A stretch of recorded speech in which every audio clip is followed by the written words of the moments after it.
नमस्कार, स्वागत है आपका न्यूज़ 18 के डिजिटल प्लेटफॉर्म पर। मैं हूं आपके साथ ईशा खान। ज़रा सोचिए, एक औरत जिसने अभी ज़िंदगी को सही मायनों में जीना ही शुरू किया था, अपने छोटे से बेटे के लिए सपने देख रही थी, घर संभाल रही थी और परिवार की उम्मीदों को पूरा करने की कोशिश कर रही थी। वो अचानक चंद सेकंड्स में आग की लपटों में कैसे झुलस गई। उसकी चीखें दीवारों से टकराती रहीं, पर जिसने बचाना था उसी ने उसे मौत की आग में धकेल दिया। ये पूरा मामला है ग्रेटर नोएडा की निक्की भाटी का, एक ऐसी महिला का जो पति के हाथों जलाई गई, पूरे मोहल्ले के सामने इंसाफ की गुहार लगाती रही और अब उसकी मौत पूरे समाज से सवाल पूछ रही है कि क्या दहेज, अफेयर और औरत की आज़ादी ही उसकी जान लेने का लाइसेंस है। 21 अगस्त 2025 के दिन निक्की अपने घर में थी। पति विपिन भाटी का गुस्सा उस दिन चरम पर था। पहले उसने निक्की को बालों से पकड़कर दीवार से पटका, थप्पड़ पर थप्पड़ मारे। निक्की चीखती रही, मुझे छोड़ दो, जाने दो, प्लीज मत मारो। लेकिन विपिन की आंखों में नफरत और लालच का जहर भर चुका था।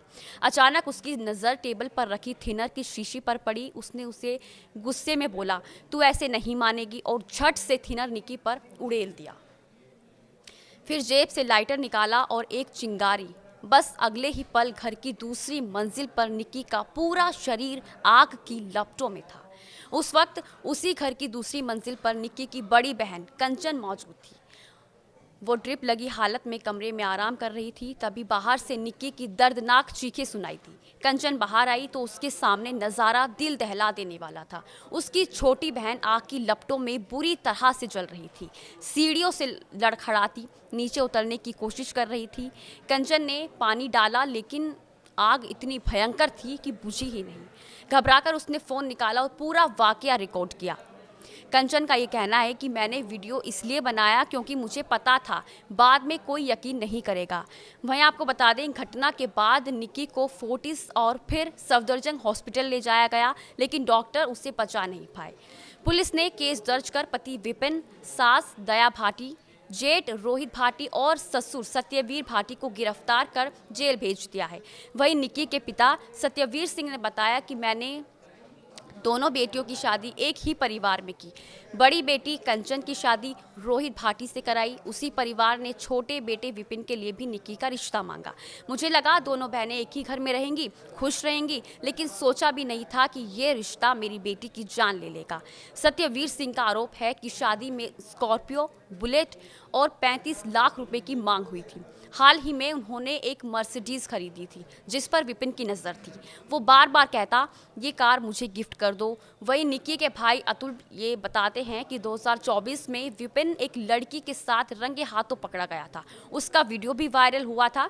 निक्की हमारे पास आ गई थी। समझौते के बाद ही वो निक्की फिर से ससुराल लौट गई, लेकिन विपिन ने सुधरने की बजाय और जुल्म बढ़ा दिए। अब पुलिस इस केस में 10 बड़े सवालों की जांच कर रही है कि आग के वक्त मौके पर कौन कौन था। कंचन ने वीडियो बनाया, लेकिन पुलिस को फ़ोन क्यों नहीं किया। वहीं क्या हत्या के दहेज के लिए हुई या फिर पति के अफेयर और सोशल मीडिया की वजह से। इंस्टाग्राम रील्स बनाने पर विवाद कितना गंभीर था। साथ ही निक्की और कंचन दोनों ही क्यों लगातार प्रताड़ित की जा रही थी। जब पहले से हिंसा हो रही थी तो पुलिस को शिकायत क्यों नहीं की गई। वायरल वीडियो पुराना है तो आखिर अब दोबारा पोस्ट क्यों किया गया। परिवार ने निक्की को बचाने के लिए क्या कदम उठाए हैं, बच्चे के बयान का क्या महत्व है, और सबसे अहम सवाल इस पूरे मामले में कि कंचन की भूमिका क्या है। वही निक्की का 5 साल का बेटा इस पूरी घटना का गवाह है। वो बार बार रोते हुए कहता है, पापा पहले मम्मी को पीट रहे थे, फिर कुछ छिड़का और आग लगा दी। ये मासूम गवाही पूरे समाज को झकझोर देती है। विपिन, निक्की और कंचन दोनों बहनों की इंस्टाग्राम रील्स से नाराज था। वो कहता था कि घर की बहू रील्स बनाकर नाचेंगी, ये बर्दाश्त नहीं। निक्की का ब्यूटी पार्लर भी उसकी आंखों की किरकिरी बना हुआ था। यानी दहेज के लालच के साथ साथ औरत की आज़ादी और आत्मनिर्भरता भी इस हत्या की वजह बनी। निक्की की मौत के बाद रूपवास गांव और ग्रेटर नोएडा में लोग सड़क पर उतर आए हैं। लोगों की मांग है कि विपिन के घर पर बुलडोजर चलना चाहिए। वहीं परिवार को कड़ी सजा मिलनी चाहिए और निक्की के बच्चे की परवरिश का जिम्मा सरकार को लेना चाहिए। निक्की की मौत सिर्फ एक घरेलू हिंसा या दहेज का नहीं है, ये उस सोच की कहानी है जिसमें औरत अगर सोशल मीडिया पर एक्टिव है तो चरित्रहीन कह दिया जाता है, वो अगर खुद का बिजनेस करे तो घरेलू दुश्मन कहा जाता है, और दहेज ना मिले तो उसकी ज़िंदगी को बोझ समझकर जला दिया जाता है। निक्की की चीखें अब हमेशा गूंजेंगी, उसके बेटे की मासूम आंखों में वो लपटें हमेशा चलती रहेंगी। ये सिर्फ निक्की की कहानी नहीं बल्कि हर उस लड़की की आवाज़ है जो चुपचाप सहती रहती है।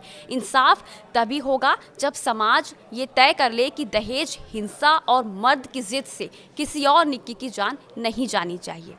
आज अगर निक्की को इंसाफ नहीं मिला तो कल शायद आपकी बहन, आपकी बेटी या आपकी दोस्त भी हो सकती है। और आज के लिए बस इतना ही। नमस्कार।